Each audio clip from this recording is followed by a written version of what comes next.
This episode of Game Master's Journey is brought to you by the patrons and other supporters of Starwalker Studios. Find out more about becoming a patron, as well as all the other great ways you can support the show at starwalkerstudios.com/support. Starwalker Studios presents Game Master's Journey, your multi-dimensional RPG podcast.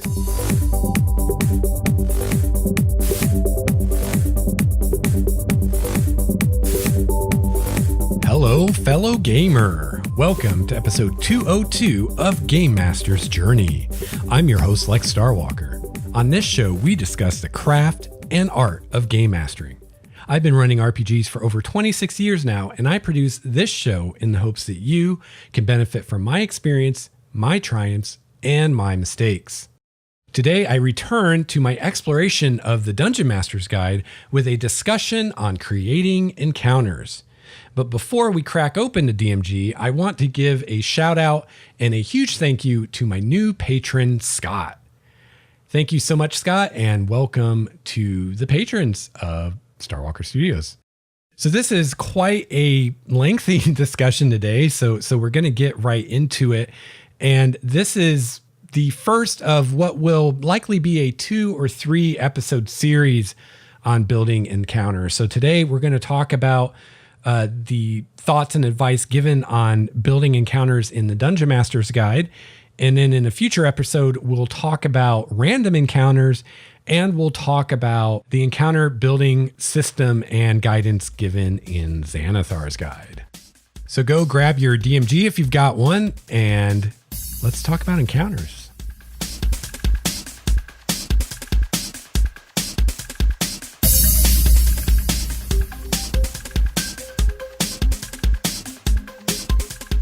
So today I'm returning to one of my favorite current series on the show, which is our exploration and discussion of the Dungeon Master's Guide.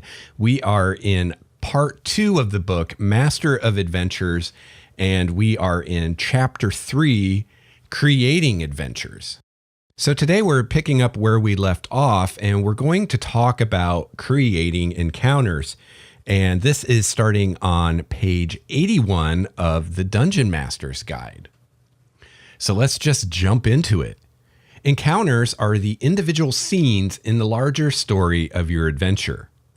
First and foremost, an encounter should be fun for the players. Second, it shouldn't be a burden for you to run. Beyond that, a well-crafted encounter usually has a straightforward objective, as well as some connection to the overarching story of your campaign, building on the encounters that precede it while foreshadowing encounters yet to come. An encounter has one of 3 possible outcomes. The characters succeed, the characters partly succeed, or the characters fail. The encounter needs to account for all 3 possibilities, and the outcome needs to have consequences so that the players feel like their successes and failures matter. So in our last episode on this topic, episode 200, Creating Adventures, I talked quite a bit about how I personally feel that it's extremely important for there to be consequences for the actions and choices that the players take and make.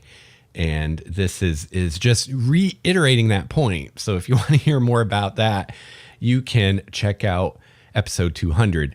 So I personally, I think this comes a lot from my time playing and running White Wolf games, namely Changeling the Dreaming and Vampire the Masquerade. When I'm creating adventures and when I'm thinking about adventures, I always approach it from the perspective of scenes. And I'm talking about scenes as scenes in drama. So oftentimes a scene is tied to a location. So you think about like a live play on stage, and different scenes are when they have to change the stage dressing, change the props and the background and everything, and effectively change location in the story. And in the traditional play, there's usually, a short little break while they move things around, and then we begin the new scene.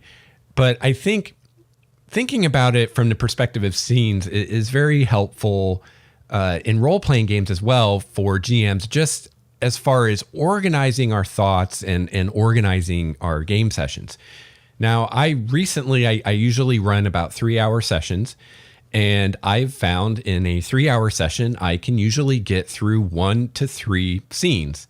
So most sessions, I have 3 scenes prepared, and then I usually have some ideas for a 4th scene if I need it, but I almost never do. In fact, it's far more common that we get through fewer than 3 scenes than that we need to do more than 3. So again, when you're thinking about scenes, the easiest way to approach it is a scene is everything that happens in a given location. So for example, I might start an adventure and I know that the player characters are staying at an inn. So the first scene is going to be them waking up from their night of sleep, from their long rest, being at the inn, having breakfast, deciding what they're going to do that day. So that's scene 1. And usually I try to have something, some kind of action that happens in any scene. I don't ever want to have a scene like I just described where it's basically the characters have breakfast and talk about what they're going to do, and that's it. And the problem with that setup is I'm relying 100% on the players to move the scene along. And I've found it's very helpful as a GM for every scene to have at least one thing that you can use to move the scene along, to get things going if the players are kind of just not sure what to do, or maybe they're just planning endlessly and going in circles, or you're just ready to transition to the next thing. It can be very helpful to have something that you can do as a GM during that scene to move things along. So that could be an event that happens. The inn catches on fire, or there's an attack on the town, or something like that. It could be an NPC that approaches the player characters and talks to them about something. It could be the innkeeper comes and wants to settle, their debt for their rooms that they haven't paid, or it could be their patron comes with a new quest, or anything like that. So I usually try to think of either some kind of event that's going to happen that the players can react to, or some kind of NPC that's going to come interact with the players that, again, the players can react to. And really what this does is it gives me as a GM agency within the scene. And that's really important. We talk a lot about player agency, and you hear a lot of people talk about player agency, and player agency is definitely very important. But what you don't hear so much about is GM agency. So just like in any adventure, you want there to be player agency. You want the players to feel like they can make meaningful choices and that they are in control of where the story is going. You want to have that player agency. You also, in any given scene, like what I'm talking about, you want to also have GM agency, which is to say a way that you as a GM can interact with the player characters, whether that's through NPCs you're going to role play, or maybe monsters are going to fight, or something that's going to happen in the environment that they need to react to. And really the biggest reason for this, in my opinion, is so that you can keep things moving. And so that you don't want the players to feel like they can just sit around and plot and plan endlessly, and the whole world just kind of sits and holds its breath and waits for them to do something, right? You want there to be some urgency. You want there to be some tension. And one way to establish that is to not allow the players to constantly sit around and strategize and plan forever. If they're in the tavern and they're discussing their next move, and you feel like this discussion is going on a little bit longer than you'd like, then something can happen that they're now going to have to deal with, and we're going to move into action now instead of pontificating and planning. So this is something that I don't know that I've ever read this anywhere or heard anyone else talk about this, but this is something through my 26 plus years of running games that I have learned very much the hard way, is to, in any scene I run, to have some form of GM agency I can tap and use if I need to. Now, I don't always use it. I don't always need to use it. Sometimes, in our example, the players talk for 5 minutes about what they're going to do, and they go do the thing. And there's no need for me to bring in something to get the story moving again. But I always have something in my back pocket in case I need it. All right. So in our little introduction here to creating encounters, we just, threw out a bunch of things, that the encounter should be fun for the players, that it should be fun for you as a GM. It shouldn't be a total pain in the ass to run. And that there should be some kind of fairly straightforward objective just to give the players direction so that they can all be on the same page as far as what are we trying to do here. So let's talk more about those objectives. So when players don't know what they're supposed to do in a given encounter, anticipation and excitement can quickly turn to boredom and frustration. A transparent objective alleviates the risk of players losing interest. So the last thing you want is for the players to suddenly look at themselves and be like, what are we even doing here? Why are we even doing this? What's going on, right? You always want there to be clear objectives and motives to what the player characters are doing and why. For example, if the overall story of your adventure involves a quest to deliver a priceless relic to a remote monastery, each encounter along the way is an opportunity to introduce a smaller objective that moves that quest forward. Encounters during the trip might see the adventurers accosted by enemies determined to steal the relic, or by monsters that are constantly threatening the monastery. Some players create their own objectives, which is to be expected, and you should definitely encourage that. It is, after all, as much the player's campaign as it is yours. For example, a character might try to bribe enemies rather than fight them, or chase after a fleeing enemy to see where it goes. Players who ignore objectives will have to deal with the consequences, which is another important facet of encounter design. So that's something to think about when you're designing your encounter is what are the objectives in this encounter and what are the consequences if the player characters don't succeed in that objective or if they choose to ignore it. All right, so the DMG then proceeds to give you quite a few sample objectives or really objective types. And we'll go through these really quickly, but you can go to your DMG for more details here. And this can really help you with your encounters if you can pin down at least one objective for every encounter you come up with. And again, or not again, I guess this is the first time I said this episode. When I'm saying encounter, that doesn't necessarily mean combat encounter. A lot of people, when they hear the word encounter, they think it has to be a combat encounter, and that's not true. Again, this is why I tend to prefer to think in terms of scenes and to actually use the term scene instead of encounter. They're kind of synonymous, but slightly different because a scene doesn't so much carry that connotation of this is a combat related thing, where for a lot of people encounter does. But when we're talking about encounters here, you can have social encounters and you can have exploration encounters. So just because we're talking about an encounter doesn't mean it has to be a combat. So these strategies and thoughts will also work for exploration encounters or social encounters or any other encounters that you want to use. So here are some example objectives. Make peace. The characters must convince two opposing groups or their leaders to end the conflict. Protect an NPC or object. They must act as bodyguards or protect some object in their custody. Retrieve an object. They must gain possession of a single or a specific object in the area of the encounter, preferably before combat finishes. And again, it doesn't have to be combat. Unfortunately, a lot of times in the books, I don't know if this is intentional or not. I suspect it's not. But a lot of times there seems to be a focus on combat encounters, but we just have to constantly remind ourselves that none of these have to be combat encounters. Run a gauntlet. The adventurers must pass through a dangerous area. Sneak in. The adventurers need to move through the encounter area without making their enemies aware of their presence. Stop a ritual. The plots of evil cult leaders, malevolent warlocks, and powerful fiends often involve rituals that must be stopped. Take out a single target.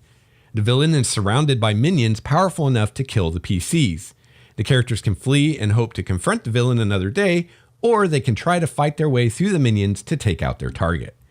So again, those are just general examples of the types of objectives player characters could have for a specific encounter. And you can refer to the DMG for more information on each of those. And I'm sure that we could come up with other examples of types of objectives they might have. But I think that's enough to definitely get you started and get you going. All right. So as I said, an encounter does not have to be a combat encounter. However, combat encounters are their kind of own special animal because we have a lot of rules in the game that we tend to use more in combat encounters than other encounters. For instance, initiative. You almost always use initiative in a combat encounter. Almost always, if not always. However, you can, of course, and we often do use initiative in other types of encounters, whether that's exploration or social or whatever. But the combat encounter is where we see that system used the most, right? And a lot of the spells and abilities in the game are very combat focused, and which is not to say that you can't use them out of combat, but a lot of spells and abilities take a little more creativity to use outside of combat than in combat because they're really designed for combat. So, you know, in a lot of ways, there's a lot of rules and systems in the game that we tend to rely on more in combat than we do in other encounters. But again, I want to stress that none of these rules are specific to combat. Just because a spell like Magic Missile does damage doesn't mean you can't find a way to use that in a social encounter or an exploration encounter. Or like I said, initiative. I often will use initiative in non-combat encounters for whatever reason. Maybe it's a social encounter and I feel like, because I usually have a pretty large group of players, maybe I feel like all the players aren't getting a fair shot to say or do something. So I might use initiative in a social encounter just to have some structure so I don't have one or two players that are carrying the conversation and no one else is getting a word in. So if we use initiative, everybody gets a turn. Also, there are certain mechanics that you may want to use or that the players may want to use that are easier to do if you're using initiative. So a perfect example of this is the readying an action mechanic. And Jeremy Crawford talked about this on one of the Sage Advice segments of the Dragon Talk podcast, where he was talking about readying as an action and how that works. And a very classic example of a way players will use the ready action in for instance, a social encounter is when they're having a tense negotiation and there's this feeling like things could go south at any minute. So a smart thing for player characters to do in that situation is to ready an action, saying something like, okay, we're going to keep talking, but the minute one of these guys draws a weapon or the minute someone makes a hostile move, I'm going to have this readied action of attacking with my sword or whatever the readied action is. So readying an action is absolutely something that can be done outside of combat. However, when you do it outside of combat, it's often useful to have an initiative in place just because of the way readying works and the fact that, like in my example, a lot of these times the readied action will then move us into combat. So it'll be a lot more fluid if, for instance, one of the negotiators does make a hostile move and now that player is going to take their ready to attack. It'll just be a much more fluid transition if you already have an initiative order established. And a great way to do initiative that I've talked about before on the show and how I try to do it is I roll initiative ahead of time.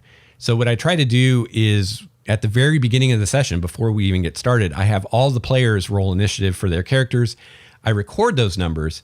And then the first time that I need initiative in the game, whether that's a combat scenario or some other kind of scenario, I already have the player characters' initiatives. I don't have to stop the action and the pacing to ask for an initiative roll. I already have it.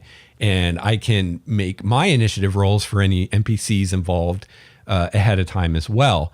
And then what I'll do is after I use that initiative at the end of that encounter or the end of that scene, I will then have the player characters roll initiative again, which I will then use in the next scene. And I've just found that's a much more fluid way to do it. And it alleviates a lot of that break in momentum that you have as soon as you go into initiative order. Because, now we got to stop and everybody's got to roll initiative and we got to record the results and blah, blah, blah, blah, blah. So I've just found that it works a lot better to do that at the beginning of the session and then do it at the end of encounters instead of at the beginning. So we now go into a discussion of creating combat encounters, and we have a whole system here given in the Dungeon Master's Guide to help you build encounters. Now, the whole goal of this system is to give you a framework within which you can work to build encounters and to help you predict as much as is possible in these kinds of games how this encounter is going to play out as far as how challenging is it going to be for your particular group of player characters. Now, there's a lot of criticism out there about this combat encounter design system, and I think a lot of the criticism comes from people who forget or don't realize that you can't design a system that's going to work for every group. There's way too much variety in the abilities player characters can have and the composition of a group of player characters.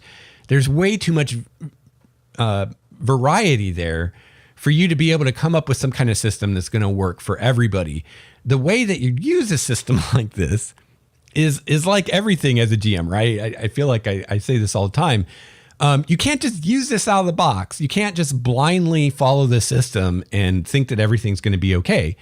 You have to use your judgment as a GM and you have to adapt, right? So if you're using this system and you're consistently creating encounters that are too easy, then okay, my player characters are a little bit more powerful than what the system is assuming, so I need to adjust accordingly.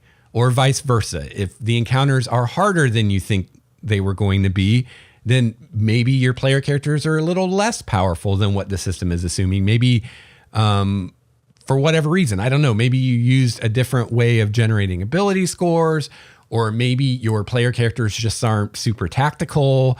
Maybe they're making their combat decisions based more on what my character would do and what sounds interesting and fun, and less based on what is the optimal thing for me to do this round, right? So that can make a big difference in the effectiveness of a group. Or it could just be your party's composition. It could be the actual character classes and subclasses that the players are playing. So you can, again, adjust accordingly. Now, the other thing I'll note is we have a different system for creating encounters in Xanathar's Guide, which was previewed in the Unearthed Arcana. So if you find this system in the DMG a little overwhelming or you don't like it for some reason, I suggest that you check out the system in Xanathar's Guide as well. And we'll talk about that too later. Probably not in this episode, but in a later episode, I'll go through that and kind of tell you how that works compared to how this works. Now, personally, I think the best thing is to use both, which is what I do. And I guess I'll get into the nuts and bolts of why I use both a little bit later after we talk about this. Now, I've actually already discussed building encounters in 5th edition D&D extensively on the show in numerous past episodes. So depending when you're listening to this, some of these episodes may be archived. So I keep only the most recent episodes of the show in the podcast feed but patrons get access to all the episodes. So again, depending when you're listening to this, how far in the future you're listening to this, some or all of these episodes I mentioned might be in the archive. But again, if you become a patron of the show, then you can get access to everything. So let's see, I did a 2-part series on building D&D encounters back in episodes 64 and 65. In episode 82, I had a discussion on whether or not to use experience points, also random encounters, and a discussion of should the players always be successful? Should they always win encounters? And Cliff Note answer, the answer to that is no. In episode 84, I had further discussion of whether or not to use XP and random encounters based on feedback that I'd received on episode 82. On episode 93, I talked about the XP system in D&D and the advancement system in D&D and some of the problems that I see with those systems.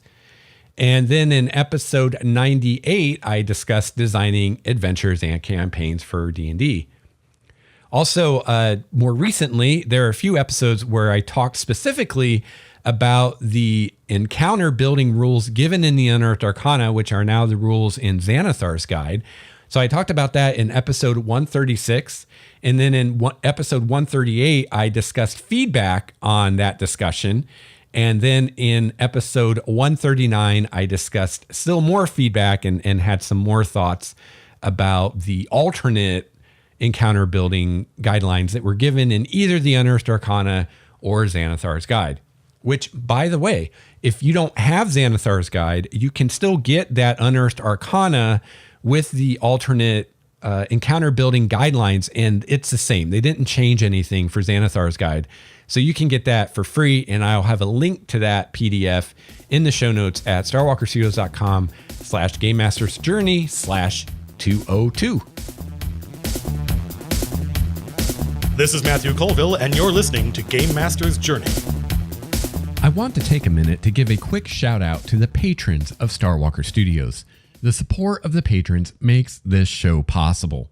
If you enjoy Game Master's Journey and you'd like to give a little back, becoming a patron is a great way to do so.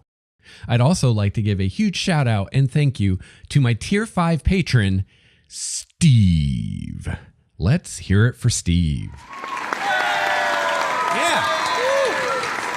Yes. You the man. Thank you so much, Steve, and thank you to all the patrons. You can find out more about becoming a patron by clicking on the Patreon button at the top of the show notes at starwalkerstudios.com.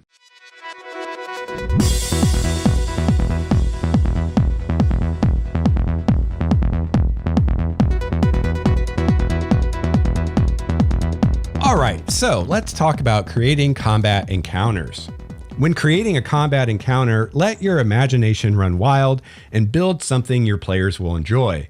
Once you have the details figured out, use this section to adjust the difficulty of the encounter.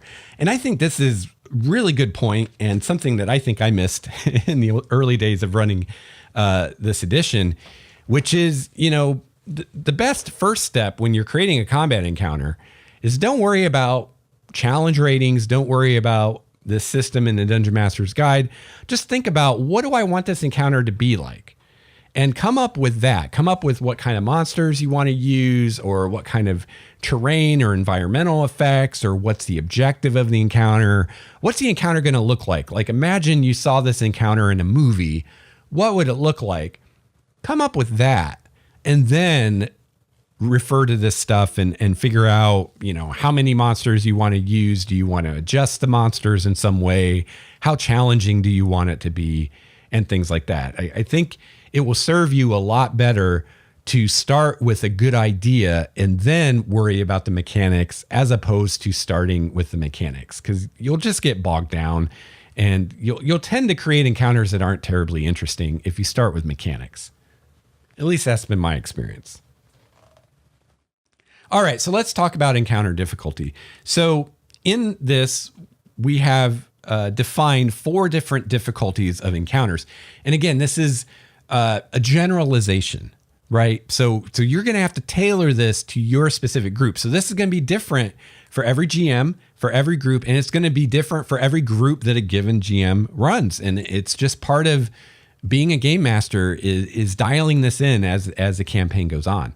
And of course, every time you hand out a magic item, every time a character levels up, it all changes. But it's part of the fun.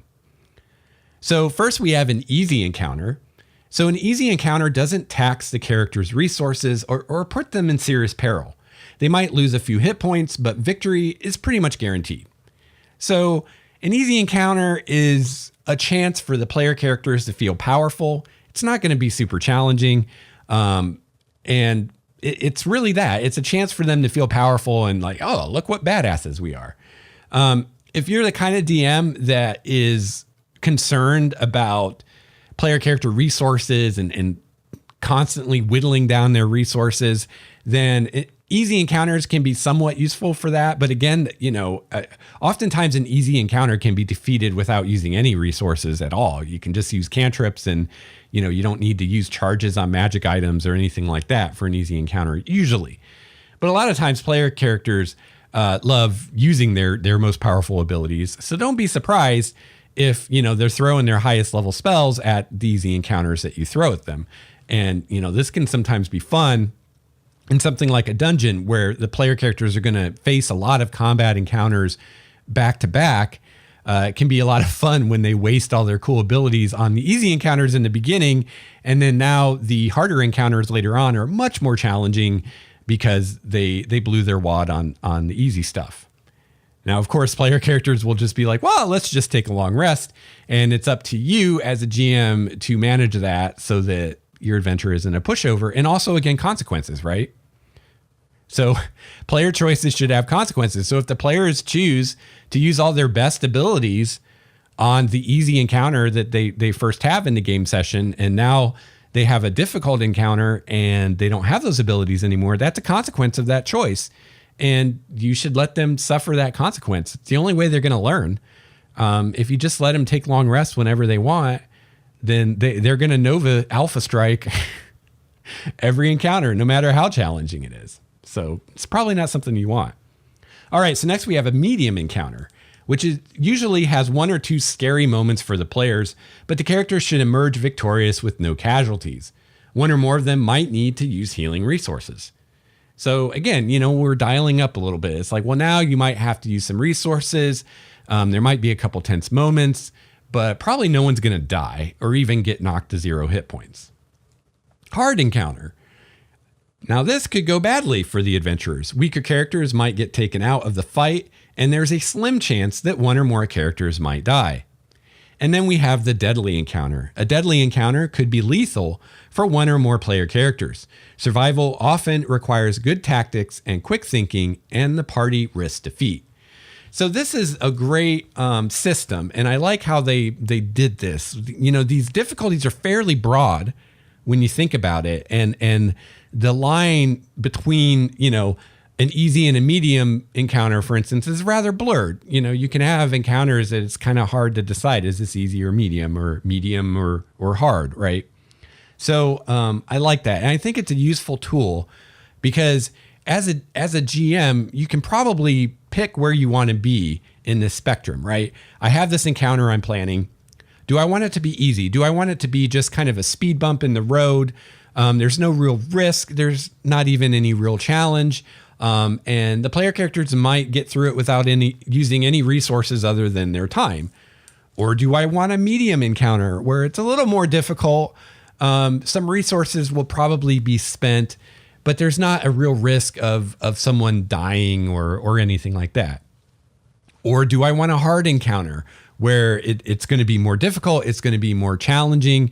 A weaker character may go down or may even die, but chances are still pretty good that the player characters are going to prevail. Or do I want a deadly encounter where there's a lot of risk? There's a very real chance that one or more characters could die, and success is not guaranteed. And a lot will depend on the tactics the player characters use. And the other thing to remember is, once you get into deadly, like there's nothing else, right?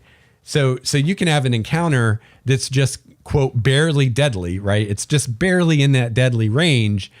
where, it's like, well, one or two characters might die, right? Or you can have an encounter that's also deadly, that's way further into that range where it's like almost guaranteed all the characters are going to die unless they find some way to really swing things into their favor. So there's a wide spectrum within the deadly encounters to deal with. And it's good to be aware of that and to think about not just, is this deadly, but how deadly is it? So I think for most of us, for any encounter we're planning, it's pretty easy to figure out where we want to fall on the spectrum of difficulty. All right, so next we have XP thresholds by character level chart. And so I don't want to go into super deep detail on how this encounter system works, because that's not going to be at all interesting to someone listening who doesn't play 5th edition D&D. And also, I don't know, it's just, I think it would be a long, boring discussion, honestly.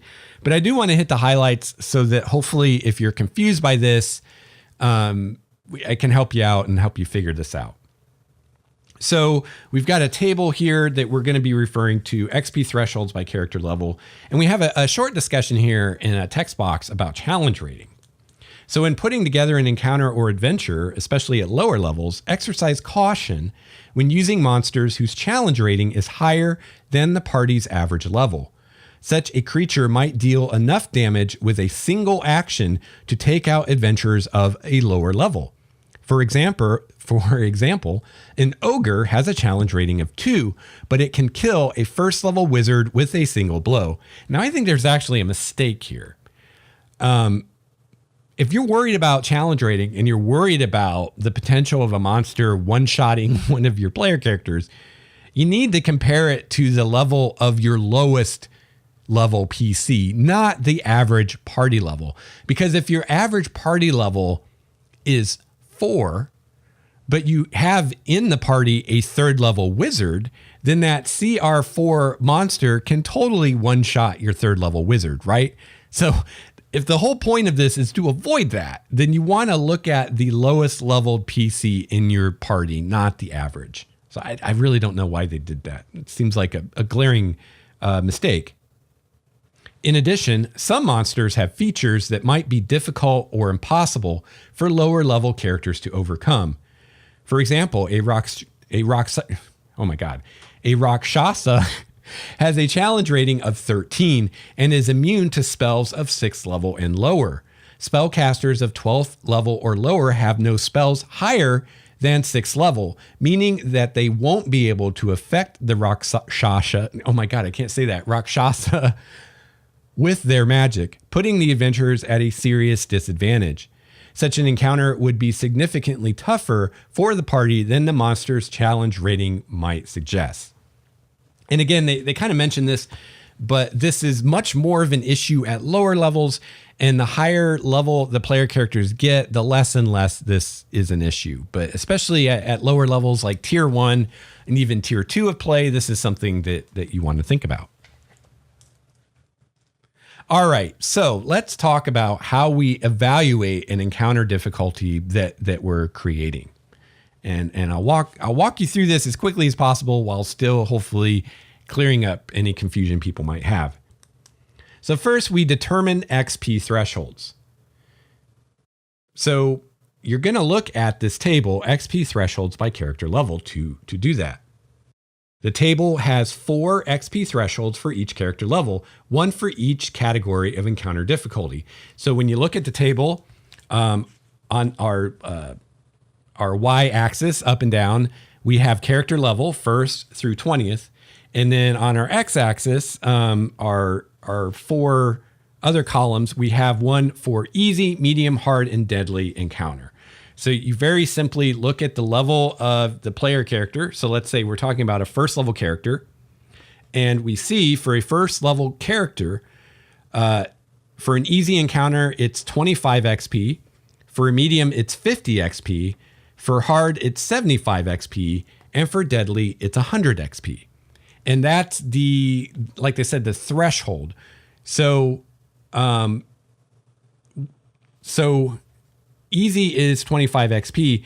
As soon as you get to 50 XP, you're now in a medium encounter. As soon as you get to 75 XP, you're in a hard encounter.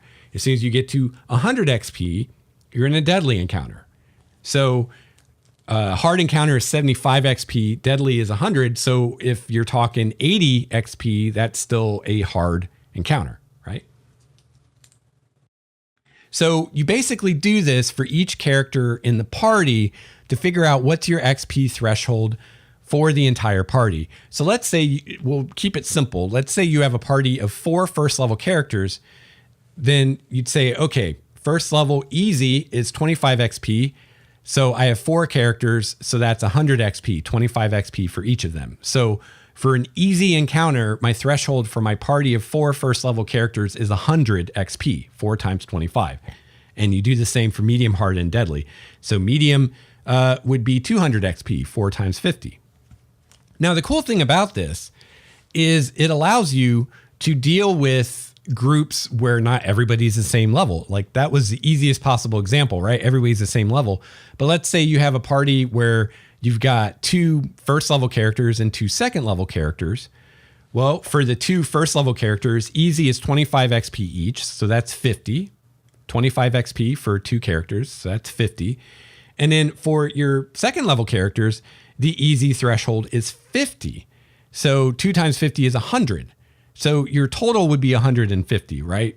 2 times 25 for your 2 first level characters, which is 50, plus 2 times 50 for your second level characters, which is 100, which is 150. So it's actually pretty easy. And I recommend, if math is not your forte, just use a calculator. It makes it stupid easy when you use the calculator. I mean, you could probably do it in your head, but if you can't or you don't want to, use a calculator. It's super easy. All right, so you've determined this threshold, and this is something you only need to do every time the player character is level. So, you start out, let's say you have your party of 4 first level characters. You can just write down somewhere in your GM notes, easy encounter is 100 XP, 4 times 25. Medium encounter is 200 XP, 4 times 50. Hard encounter is, oh my God, I have to think. What would it be? 300 XP, I think, 4 times 75. And then deadly encounter is 400 XP, 4 times 100.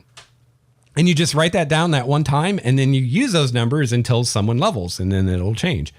The other nice thing about this is you can compensate if a player isn't there.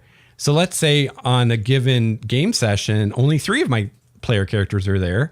Well, then I know that an easy encounter is now 75 XP instead of 100 because it's 3 times 25 instead of 4 because I only have 3 characters there that night. So it's kind of nice for that. So yeah, and this says record those totals that you come up with for your party because you're going to use those for every encounter until they level up. All right, so you now have figured out your XP thresholds for your specific party of characters for an easy, medium, hard, and deadly encounter. So next, we're going to total the monster's XP for the encounter.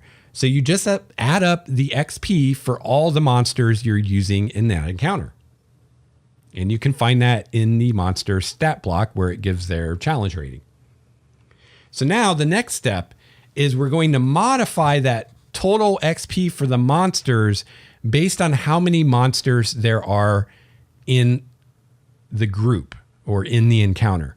And the reason for this is what we call action economy. And it's very simply how many actions do the player characters have versus as a total, as a group, versus how many actions do the monsters have as a group.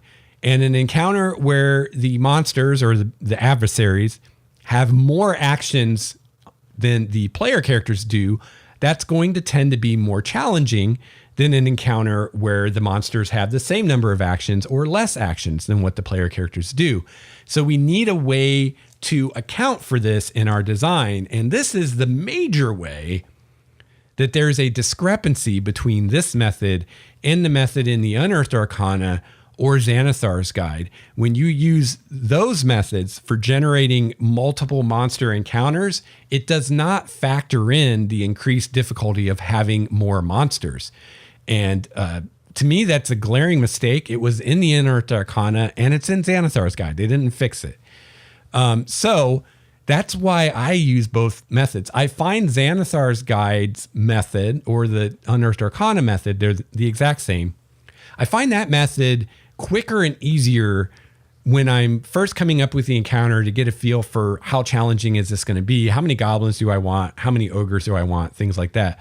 But once I've come up with my encounter with Xanathar's Guide, I always cross-check it with the DMG because, again, if I'm using more than one monster, Xanathar's Guide does not factor in the increased difficulty of having more actions on the side of the monsters.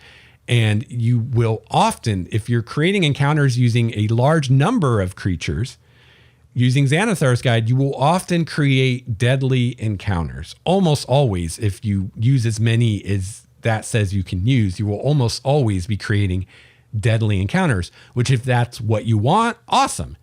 But a lot of times that's not what we want. So I really recommend cross-indexing with the Dungeon Master's Guide and see what the actual difficulty of your encounter would be and adjust from there. All right, so how do we do this? How do we factor in the fact that if there's more monsters, more actions, it's going to be more difficult? Well, it's really simple. So we have a chart here called Encounter Multipliers. And you just look on this chart for how many monsters you have, just the number of monsters total. So we added up the XP for all the monsters. Let's say we're going to use, 6 goblins, okay? So goblins are worth 50 XP apiece. They're CR 1/4. So 6 goblins would be 300 XP is what they're worth in XP, right? So we're going to look on this encounter multipliers table and see how many monsters we have. So we have 6, right? So I look on this table and I see that for 3 to 6 monsters, my multiplier is times 2.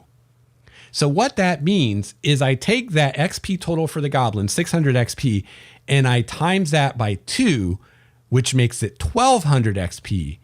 And this is just to figure out how challenging this encounter is. This does not mean that I'm going to double the XP that I give the PCs. It doesn't mean that those goblins are going to be worth 1200 XP instead of 600 as far as what the PCs earn.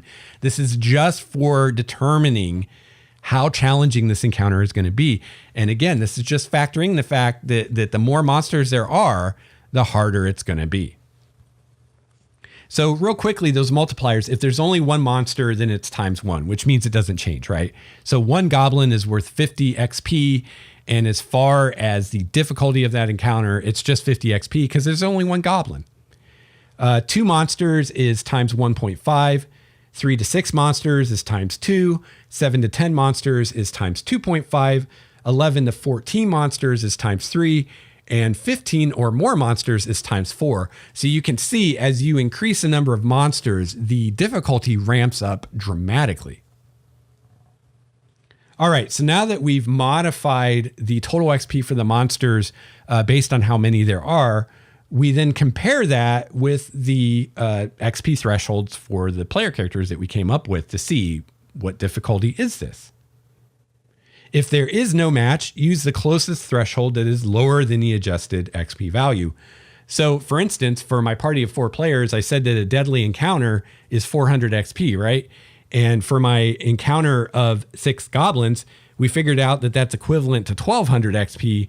So that's way beyond the 400 of a deadly. So it's still a deadly encounter, but you can see how deadly just goes forever. So there's a big difference between a 500 XP deadly encounter and a 1200 XP deadly encounter, right? Huge difference. All right, now that's pretty much it. There are a couple other factors that you want to consider though. One of those is the size of your party.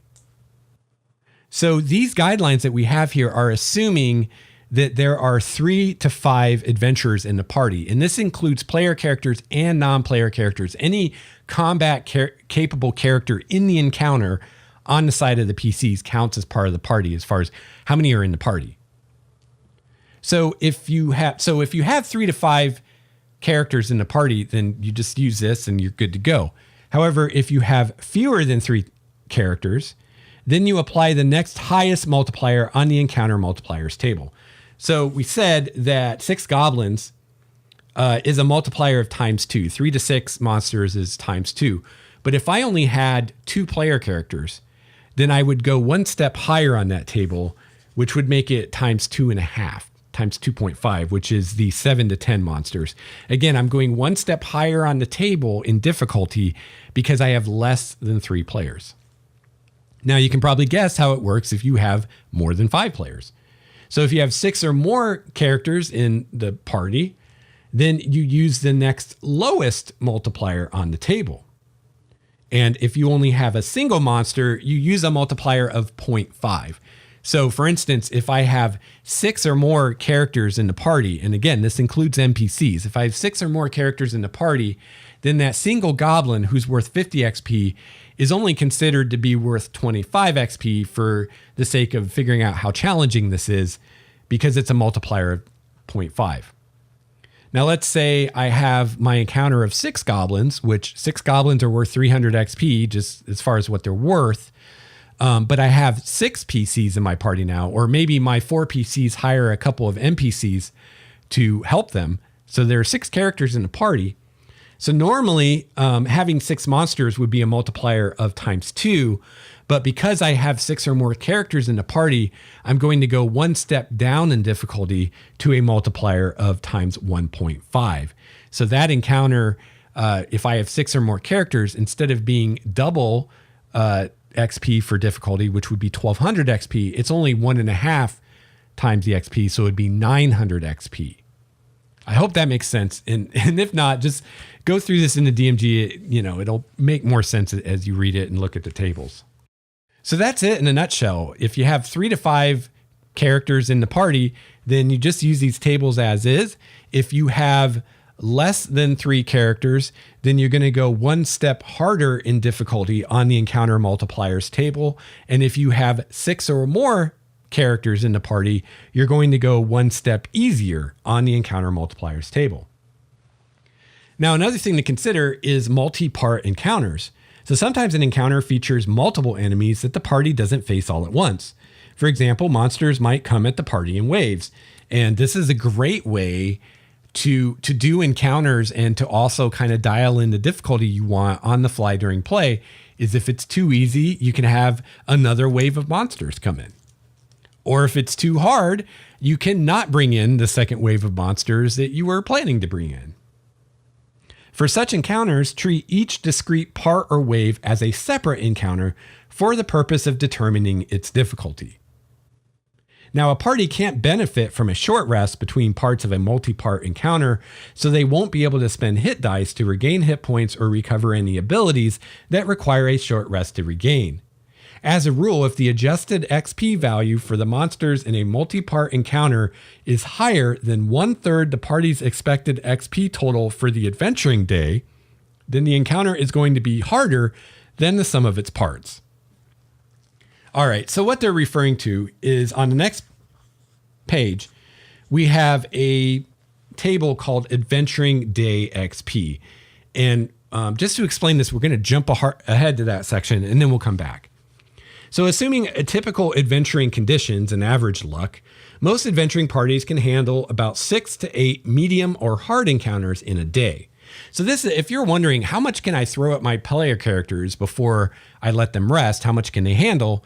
This is what that's talking about. So 6 to 8 medium or hard encounters in a day.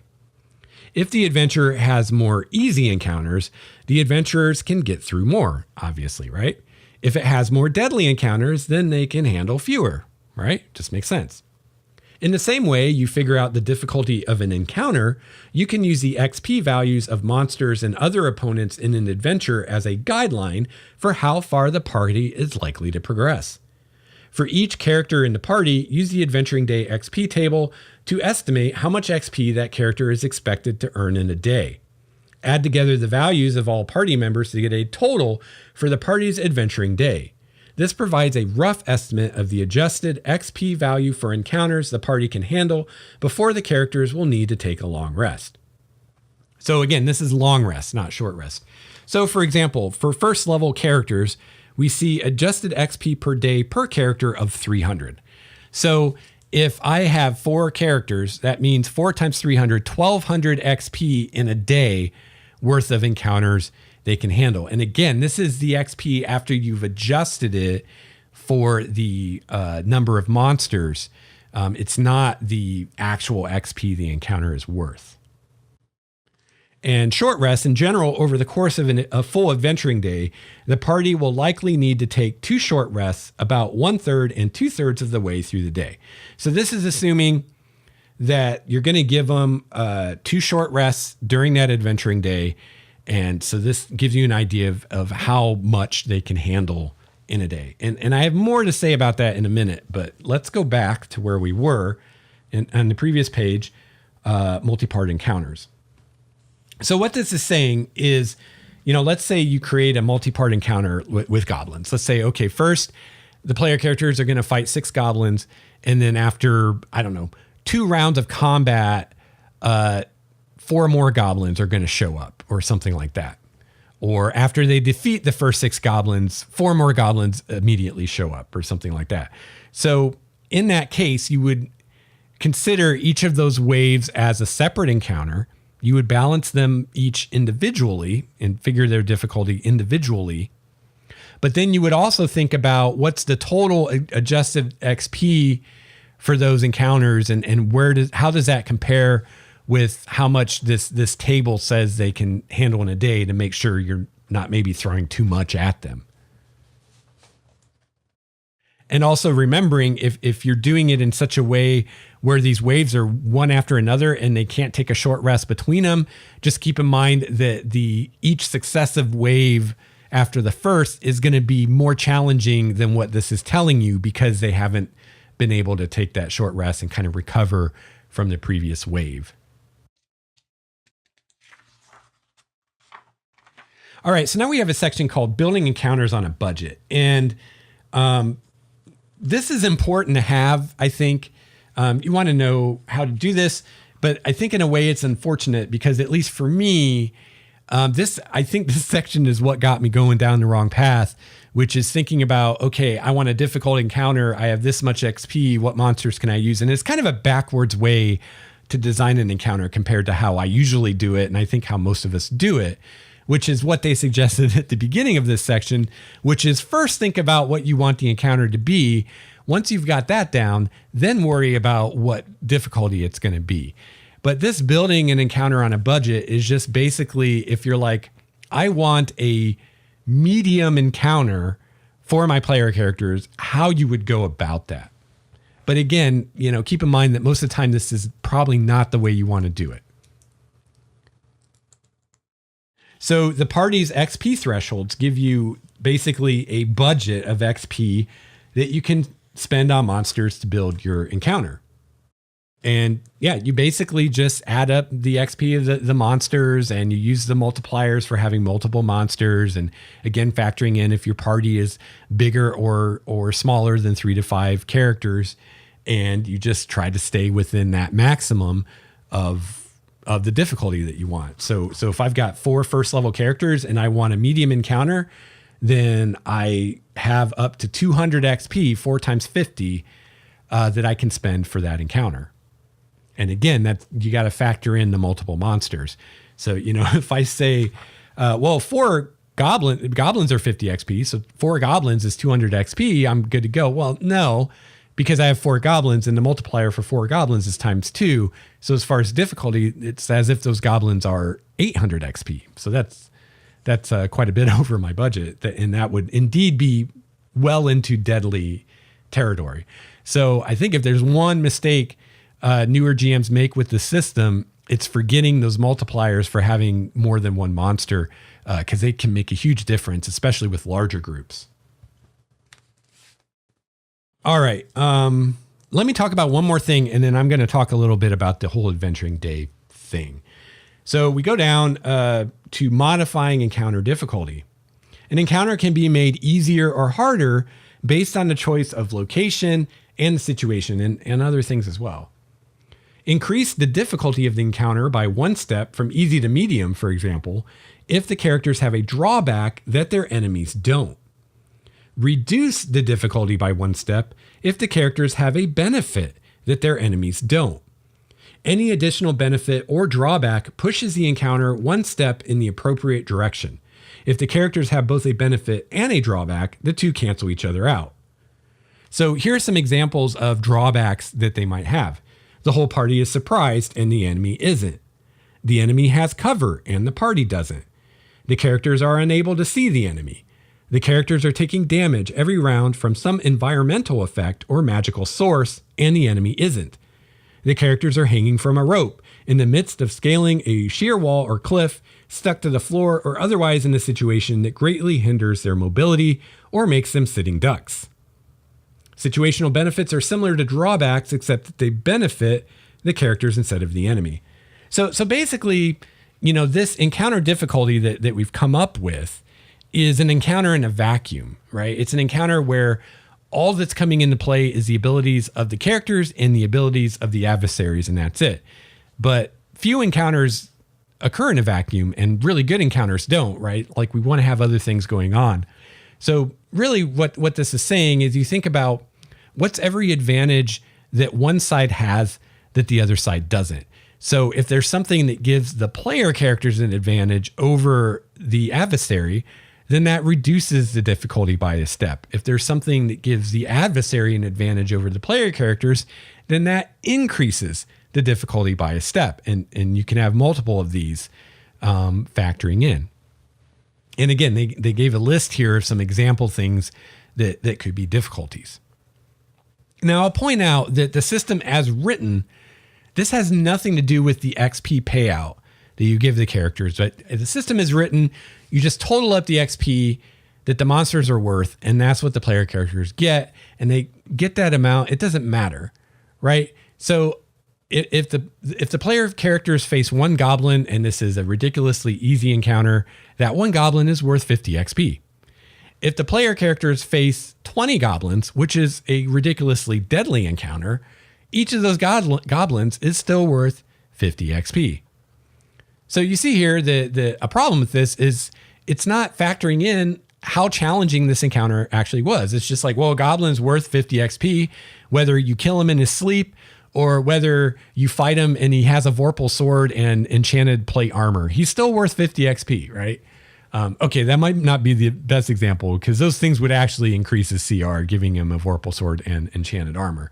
But it's like, if I fight one goblin, he's worth 50 XP. If I fight 20 goblins, they're still each only worth 50 XP, even though that's a far more challenging encounter. In the same way, these things that adjust the difficulty of the encounter also don't affect the XP payout. Because if I'm fighting on a slippery bridge, I get the same XP for that encounter as I do if I'm fighting in a grassy meadow, even though one encounter is far more challenging than the other. Now, this is a whole can of worms that I've talked about on the show. I'd love to talk about again on the show if people want to hear about it.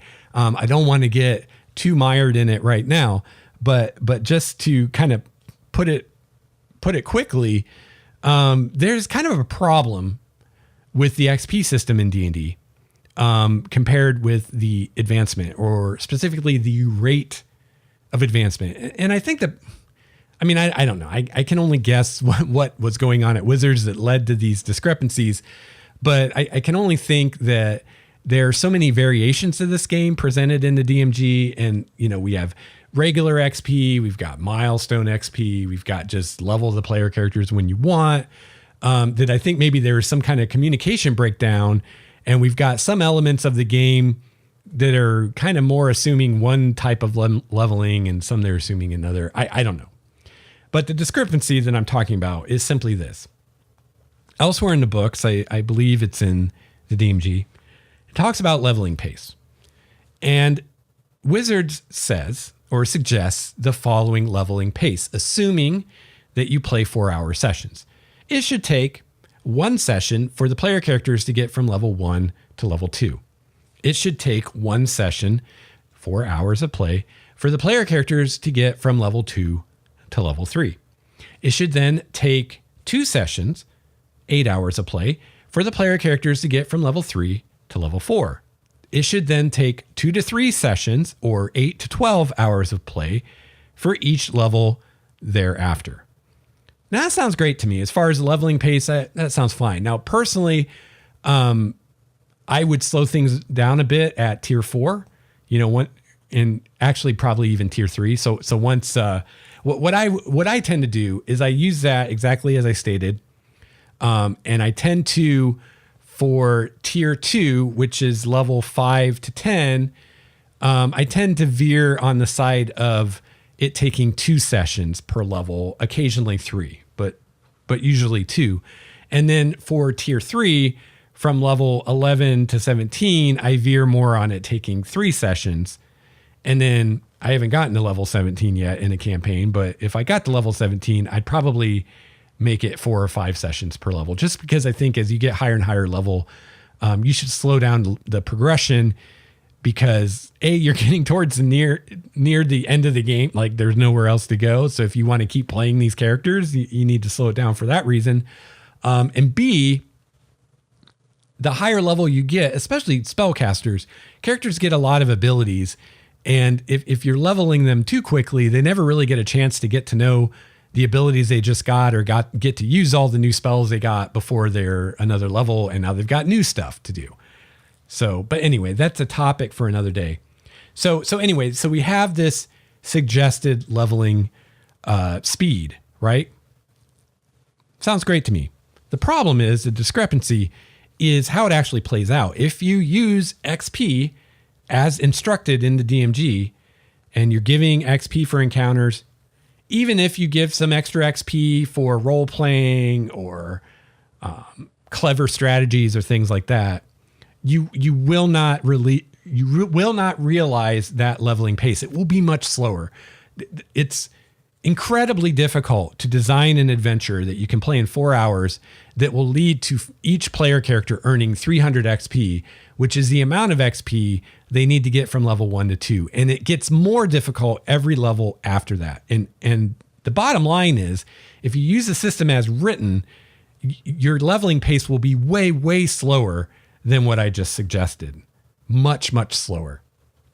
So one suggestion I have to consider is award XP based on the actual difficulty of the encounter, not just the monster's XP. So give them the XP value of the encounter difficulty. See what I'm saying? So, and then that will factor in the fact that fighting more monsters at once is harder, and they should probably get more XP for that. It will factor in an encounter where they have a lot of things stacked against them, like they're surprised, they're fighting on an icy bridge, there's ambient damage going on all the time. Those encounters will be worth more XP because they're harder, as I think they should be. So my suggestion is simply, instead of just totaling the XP for the monsters and giving them that for the encounter, give them the total that you come up with as far as the difficulty of the encounter. So let's take our 6 goblin, or let's say 4 goblins. Okay. So we've got a party of 4 players, 4 characters. They fight 4 goblins. 4 goblins are worth 200 XP. Just if I was just awarding XP based on what goblins are worth, 200 XP to divide among 4 players, they'd each get 50 XP, which to get to level 300, it would take 6 of those encounters to get to level 300. And you're not going to be able to do 6 combat encounters in one game session of 4 hours. There's no way. So 4 goblins worth 200 XP, 50 per player. However, 4 goblins with a group of 4 players has a multiplier of ×2 for encounter difficulty. So as far as encounter difficulty, instead of being worth 200 XP, they're worth 400 XP. So at this point, if I award them 400 XP, each player character gets 100 XP, which means they each need 3 encounters like this in that session to get to second level, which is doable. You could do 3 combat encounters in one 4-hour session. It'd be close if there's a lot of role playing and other things going on, but you could do it, especially in like a dungeon setting.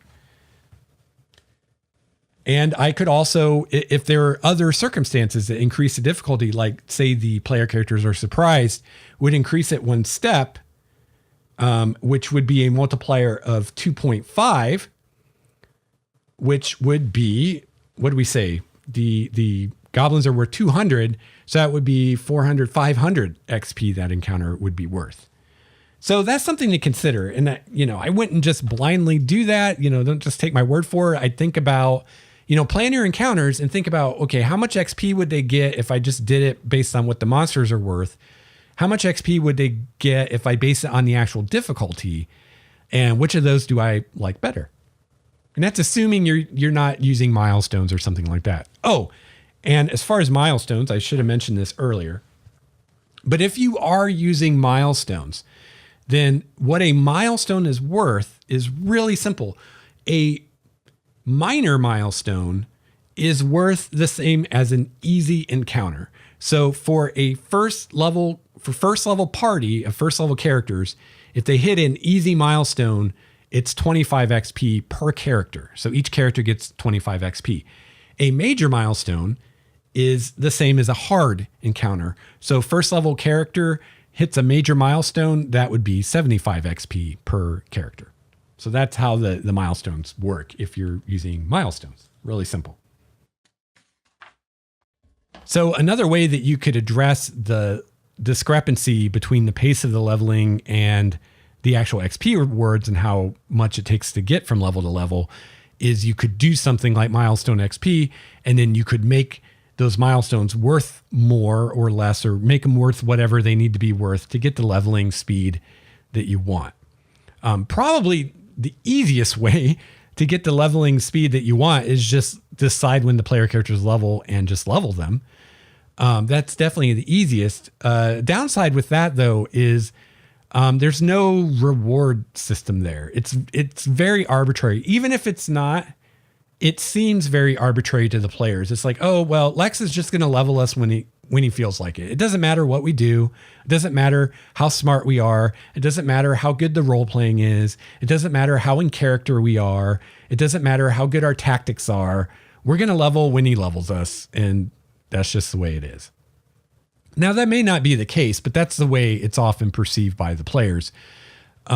So I prefer to have more of a reward system. I prefer there to be a relationship between how well the player characters do and how quickly they level, what kind of rewards they get.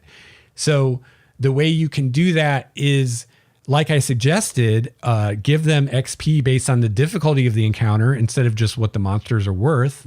Give them that extra XP. I think that's probably one of the easier ways to do it. Or you could use a combination of using like milestones and then giving set rewards for different things. Like, and this is kind of what I've been doing in my campaign right now, although I'm thinking of shifting to the other method. But well, actually in my campaign right now, the leveling pace, if you use the XP system, is so much slower than the suggested leveling pace that I have actually been giving them the XP for the monsters, like whatever the monsters are worth. And I've been giving them XP for minor and major milestones. And I've been giving them XP for other things like good role playing or good tactics or things like that. And I'm still sometimes just giving out chunks of XP just so that they can level at the speed I want them to, which is actually a little slower than the speed suggested in the DMG. So, that gives you an idea of how huge this discrepancy really is. So what I do, or what I've been doing right now, is, a minor milestone is just achieving some kind of goal in the campaign. So I have a lot of NPCs that give like side quests and stuff like that. So completing one of those quests is worth a minor milestone. So let's say the quest is to go deal with a band of goblins. The player characters do that. Well, not only do they earn the XP for the goblins, but they also then, when they complete the quest, they earn a minor milestone worth of XP for completing that quest. So basically, they earn more XP if they kill goblins as part of a quest than they do if they just go kill some goblins.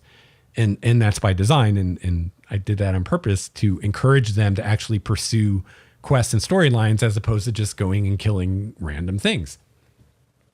For me, a major milestone is a major goal. So in the campaign that I'm running right now, their first major goal was to find this village.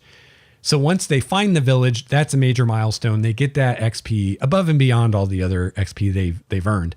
And then Any other kind of thing I want to give an award for, it's equivalent to a minor milestone of XP, which again is an easy, the easy amount for each player character. So at first level, a minor milestone is 25 XP per player character because that's what they'd get for an easy encounter. So that could be something like good role playing, really getting into character, coming up with a cool idea, making everybody laugh, whatever. So I'll throw out all kinds of awards for things like those. Each of those are worth a minor milestone. So I'm doing all that in addition to the XP they get from the monsters. And it's still not enough to realize that leveling pace that's suggested in the DMG. So pretty huge discrepancy there that you'll want to think about and decide how you're going to handle that. All right, finally, we have a thing here, fun combat encounters. So these are some suggestions of ways you can make encounters more fun and interesting. You can use terrain features that pose inherent risks to both the characters and their enemies, such as a frayed rope bridge and pools of green slime. You can use terrain features that provide a change of elevation, such as pits, stacks of empty crates, ledges, and balconies.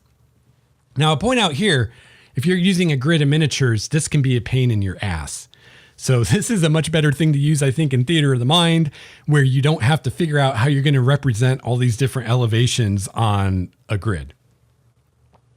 You can use features that either inspire or force characters and their enemies to move around, such as chandeliers, kegs of gunpowder or oil, and whirling blade traps.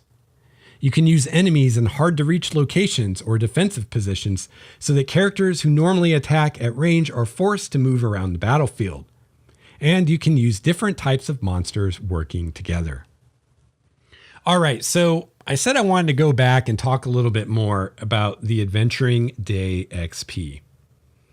So anything out there that humans do carries with it assumptions, right? Everything in this Dungeon Master's Guide carries with it inherent assumptions that Wizards is making about how you play D&D. So this whole Adventuring Day thing of figuring out how much adjusted XP of encounter should I give a player characters in a day, and this idea of not only is that a maximum that we want to try not to go over, but it's also a lot of people think a target, right? Like they say, what did they say? 6 to 8 encounters in a day. Yeah, 6 to 8 medium or hard encounters in a day. So there are GMs out there who think that they need to do that I need to figure out a way to throw 6 to 8 encounters at my player characters every day before they rest, or the game won't be challenging. And I'd say if you're running the game as written and you're sharing all the same assumptions that the writers of the Dungeon Master's Guide are, then yeah, that may be true. And I think that this is assuming a dungeon crawl. That's the only way I could imagine ever possibly being able to do 6 to 8 encounters in a day. And I'm not even talking about doing 6 to 8 encounters in an adventure session, which with a 4-hour session is never going to happen. But just 6 to 8 encounters within 24 hours of in-game time. Like the only way I can really see that happening is if they're fighting in a war or they're in a dungeon, right? In almost any other kind of scenario I can think of, they're not going to have 6 to 8 combat encounters in a single day. It's just not going to happen. So the GM is left wondering, well, what do I do? Am I just forced to constantly run dungeons? Because that's the only way I can challenge my player characters, because that's the only way that I can get that number of encounters in a day. Or are my adventures just going to be pushovers because I'm not doing dungeons, and so there'll never be enough encounters in a day and they'll never be challenging? And the answer to both those questions is of course no. You do not have to run the game that way. So this could probably be a topic for a whole episode. I'll just put forward a few thoughts for now, and you can get a hold of me and let me know what you think. And depending on feedback, maybe I'll do an episode about this in the future. First of all, first thought, there are numerous ways to challenge your players. There are numerous ways to challenge player characters. combat encounters and threatening their characters with death is just one way. There are other ways to challenge them. You can have very challenging social encounters that have meaningful consequences that could be as bad or worse than losing a combat encounter. Watch Game of Thrones for some great ideas of how a social encounter could wreck your character's life just as bad or worse than any combat encounter you could imagine. There are also, things you can do with exploration, like traps and puzzles and things like that can challenge the players and their characters. You can give your player characters mysteries to solve. So in episode 200, when we were talking about creating adventures, we talked about some different types of adventures you can create. And one of those is a mystery. And, solving a mystery is usually not about beating up a whole bunch of goblins or bad guys, right? It's about using your wits and investigating and putting together clues and figuring things out. And it's a lot of social interaction. It can be a lot of intrigue depending what you're doing with it.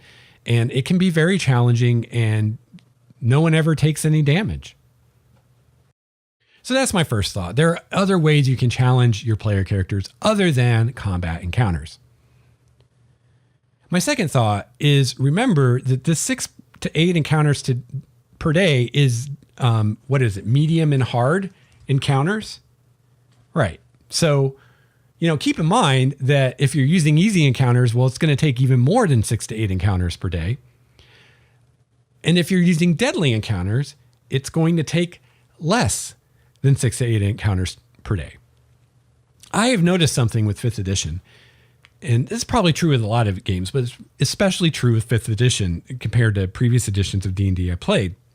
There is a huge, huge difference between your party of player characters when they've just finished a long rest, all their magic items have recharged, they have full capabilities. There's a huge difference between that group of player characters and what they can handle and a group of player characters who've used most of their spells, who've used most of the charges of their magic items, who've, taken damage. They're not at full hit points. They've used a lot of their class abilities that they need to rest again before they can use again, right? There's a huge difference. So I have found that if I'm dealing with a group of player characters who are fresh, who've just rested, they've got all their resources, I can often throw what this system would call deadly encounters at them and they will have no problem. If, on the other hand, we're talking about player characters that are very depleted in resources, then, a deadly encounter could easily wipe them out.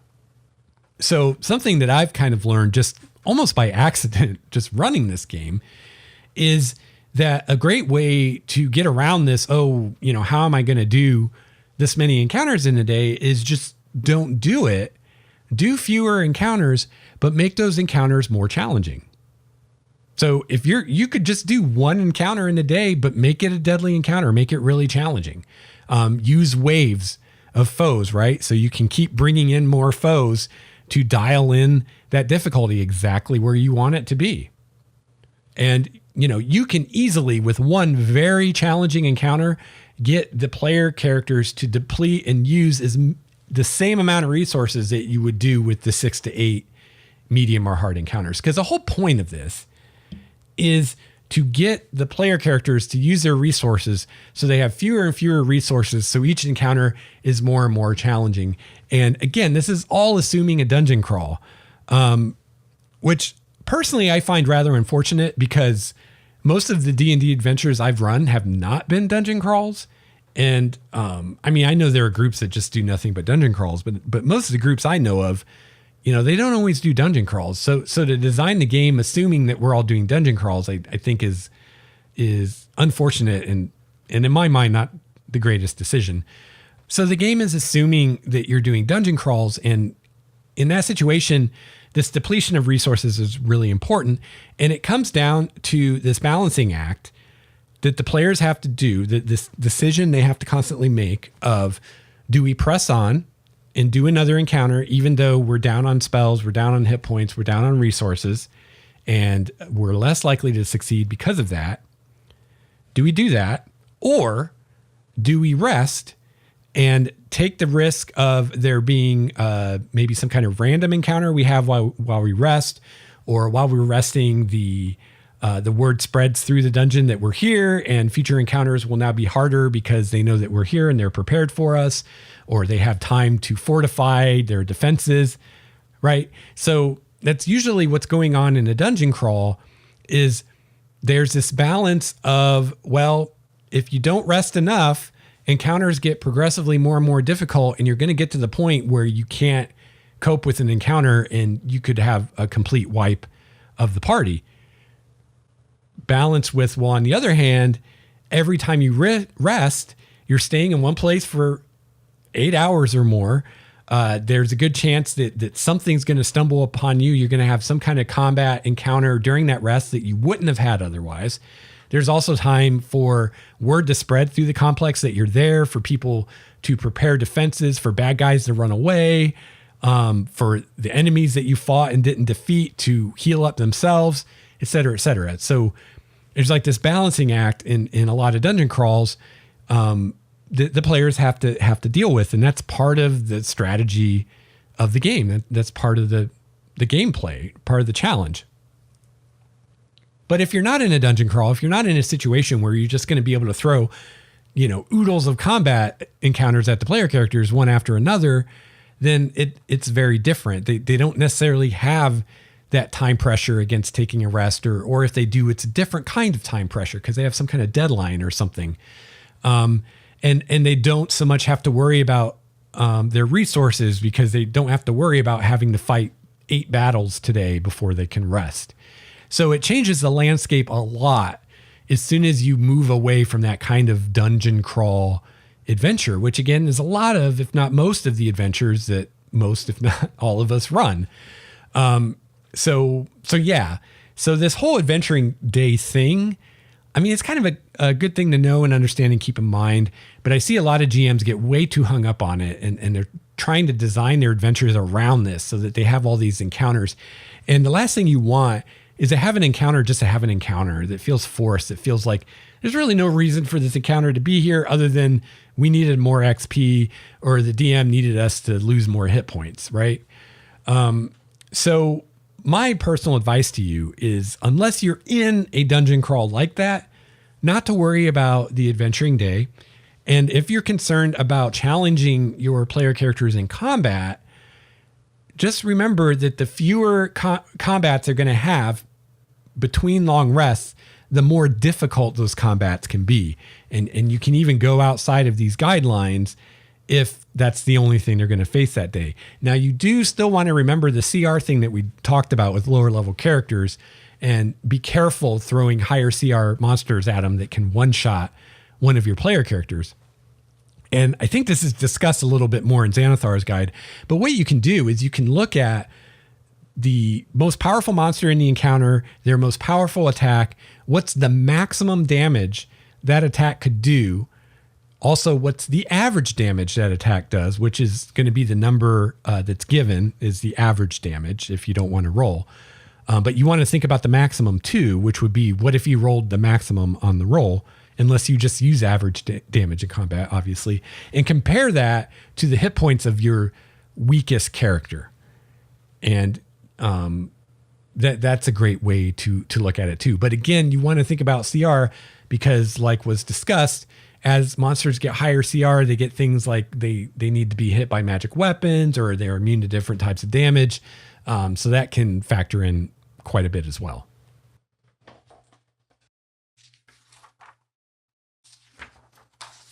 All right. Well, I think I'm going to wrap up this discussion today.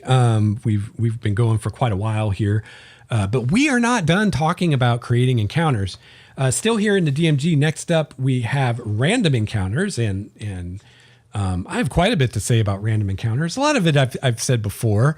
I think it was one of the behind the screens. I talked quite a bit about my flexible encounters and kind of how I approach random encounters, which I call flexible encounters. I don't normally use, quote, random encounters. So I'll link that episode in the show notes as well if you want to check that out.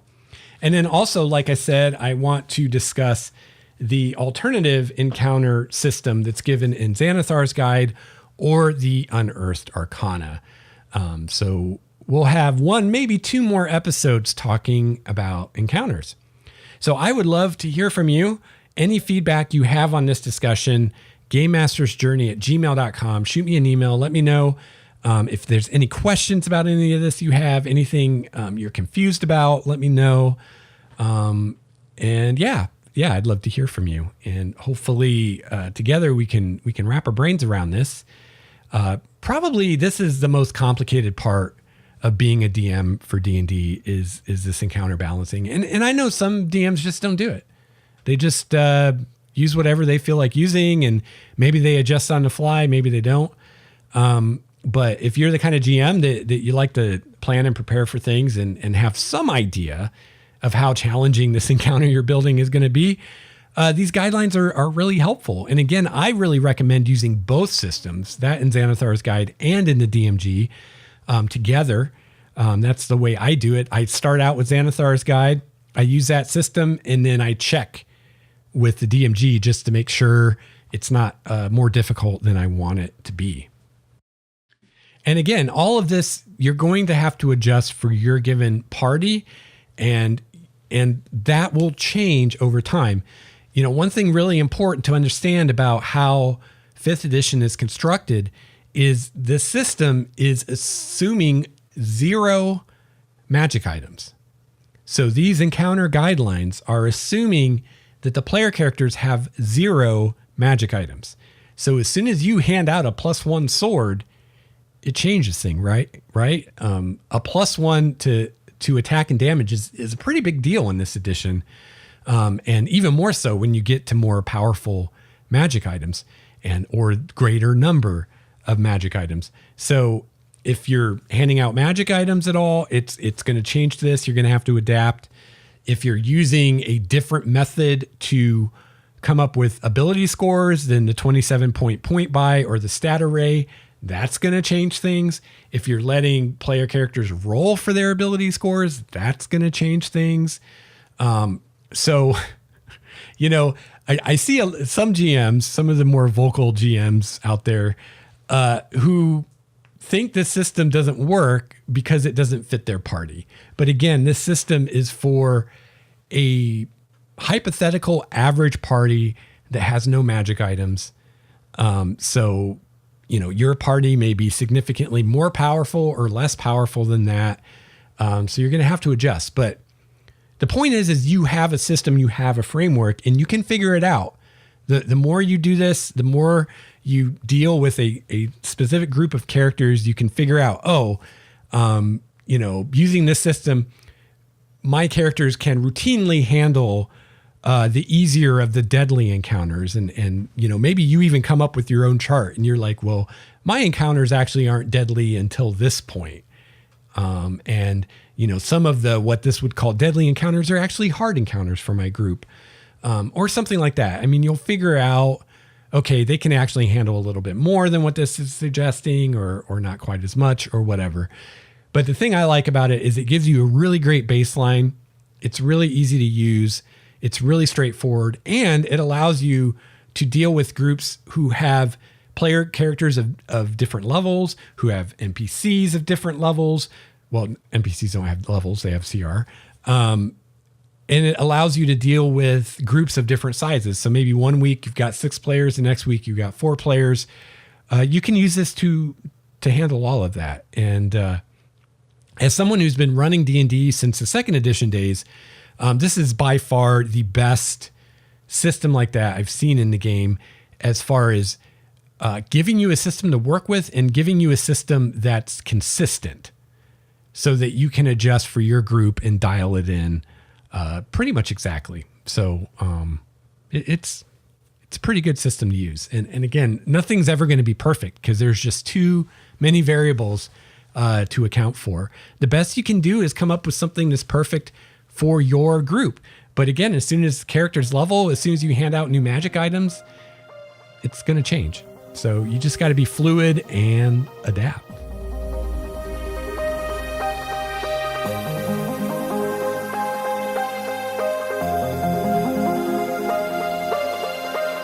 Well, that's going to wrap it up for episode 202 of Game Master's Journey.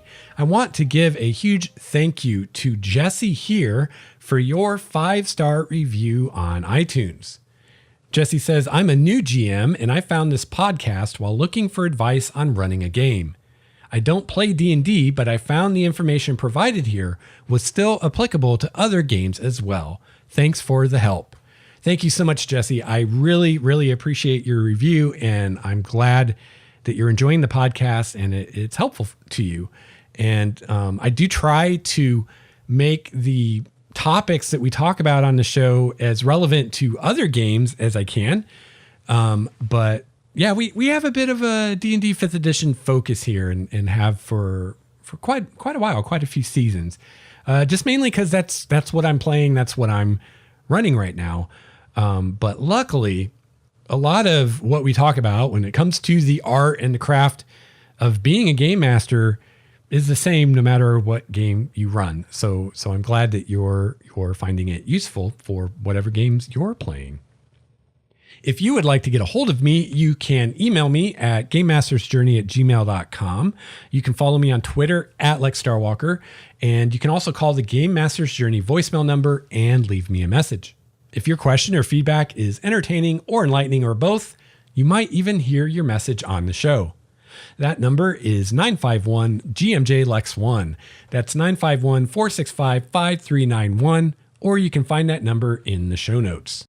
You can find those show notes for this and all the episodes of Game Master's Journey at starwalkerstudios.com/Game Master's Journey, as well as links to connect with the Game Master's Journey community on Google Plus and Discord, where you can share ideas, questions, and stories with other listener GMs.